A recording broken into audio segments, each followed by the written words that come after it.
Have you ever felt your mind clouded by endless fantasies, drifting off even as you chant?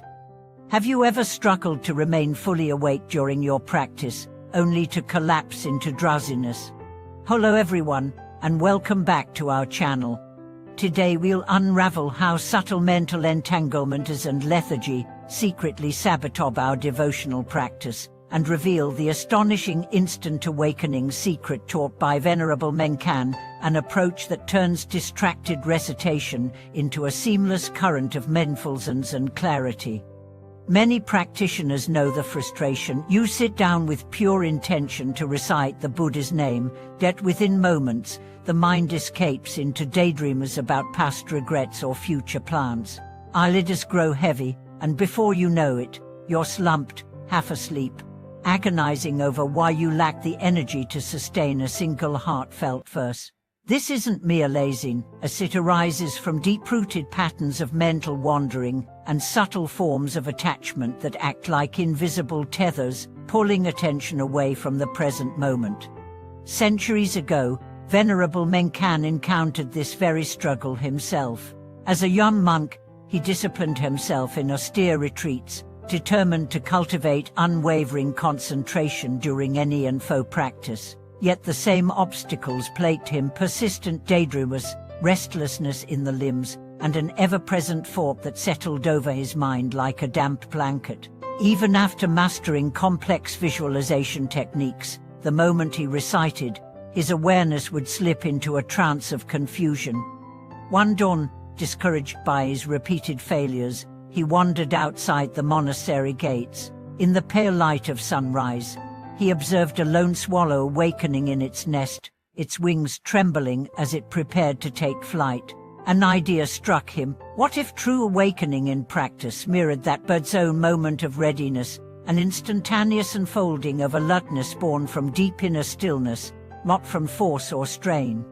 Returning with renewed curiosity, Mengcan abandoned all elaborate rituals for a simple experiment. He closed his eyes, relaxed his posture, and focused on the physical sensations of recitation, feeling the gentle vibration at the root of his throat, the subtle movement of each syllable on his lips, the rise and fall of his chest. Without chasing vivid images or straining for mystical experiences, he allowed the act of chanting to sink into his bones.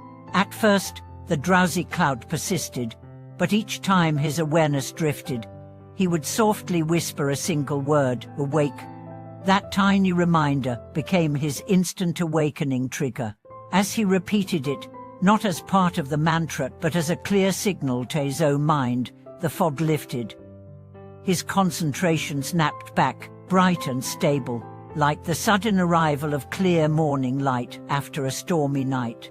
With practice, he no longer needed the whisper. The momentary silence between two recited names became the gateway to full presence. Through this simple inner cue, Mengcan transcended the sluggishness that had once defined his practice. Modern research in cognitive neuroscience confirms the power of such micro-cues. Studies reveal that brief, self-generated alerting signals like a whispered word or a discreet touch on the collarbone can interrupt mindless drift and re-engage prefrontal networks responsible for sustained attention. In fact, these tiny interventions create neural tree set points, allowing practitioners to break free from automatic patterns and access a deeper level of wakefulness. Inspired by Mengcan's insight, countless practitioners today have adapted his method. One devotee, Amelia, struggled with midday sleepiness during her lunch hour chanting. She began pairing each recited name with a subtle lift of her chin and a silent thought of rise. Within weeks, her energy surged. Instead of drowsing off, she felt invigorated, as if the practice itself breathed fresh life into her arteries. Another student, David, discovered that placing a small bead in his robe pocket and lightly squeezing it at the end of each verse served as a tactile version of Mengcan's awakening cue. The combination of physical sensation and mental reminder forged an unbreakable link between body and mind, ushering him into a state of effortless flow.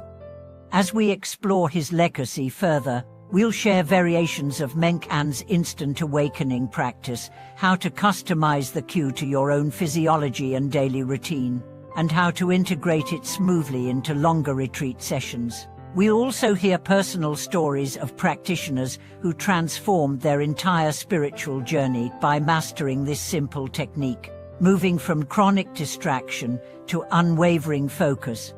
Stay with us as we unpack the science, share guided demonstrations, and reveal the subtle shifts that turn each recited name into a living flame of awareness.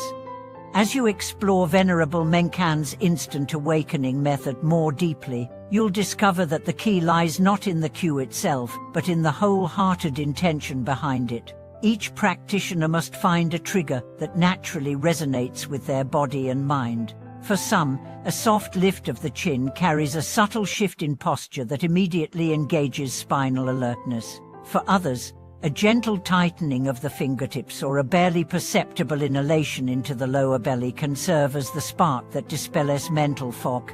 The precise gesture matters less than the clear message it sends. This is the moment to wake fully into presence, leaving behind every wandering thought. Rather than prescribing a one-size-fits-all technique, Mengcan's legacy invites experimentation. You might begin by closing your eyes and reciting the Buddha's name aloud, then silently testing different physical anchors, perhaps a slight press of the tongue against the roof of the mouth or the lightest touch of thumb and forefinger. Notice which action most reliably interrupts your mental drift and grounds you in the here and now. After a few days of trial and error, you'll identify a personalized cue that feels neither forced nor mechanical, but as natural as an inhale before stepping onto a clear path.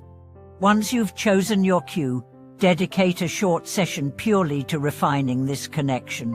Sit comfortably, recite at your normal pace, and at the end of each recitation, perform your chosen gesture while holding the intention per wake. I do this slowly, almost ceremonial-like, so that your mind learns to associate the physical movement with a moment of crisp clarity. Over successive sessions, the gesture will become a seamless key, unlocking full attention at the precise moment you need it.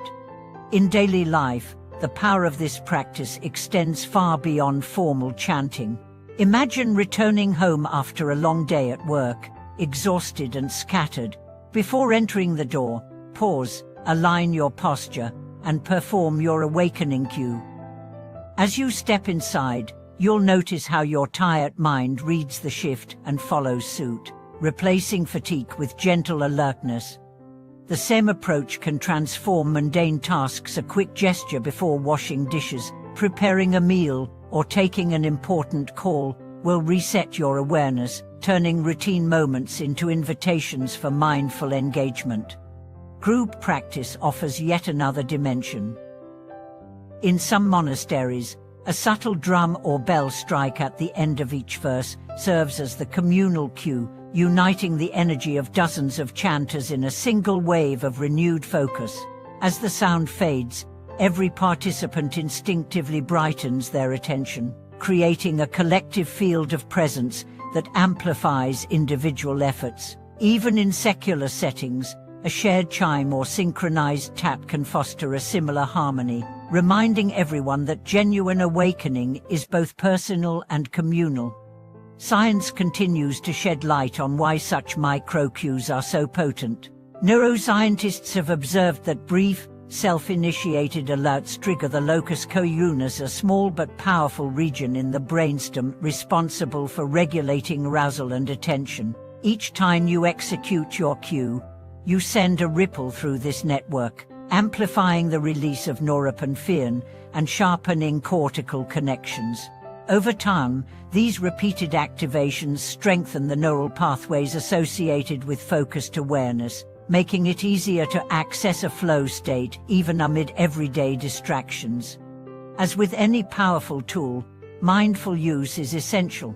If your cue ever feels hollow or rote, simply pause the practice and revisit its intention. Spend a session reflecting on why you chose that gesture, reconnecting with the image of that swallow at dawn, trembling with life before its first flight. Allow that memory to rekindle the sense of wonder and readiness that first inspired Mengcan's discovery. In this way, each refreshment of intention keeps your practice vibrant and alive. May you find in this simple yet profound method a faithful companion on your path. As you weave instant awakening cues into every verse and every step, you'll cultivate a mind that naturally springs awake, no longer bound by drowsiness or distraction. Your practice will transform from a duty into a dance of presence, where every recited name becomes a heartbeat of pure awareness. Thank you for watching this video.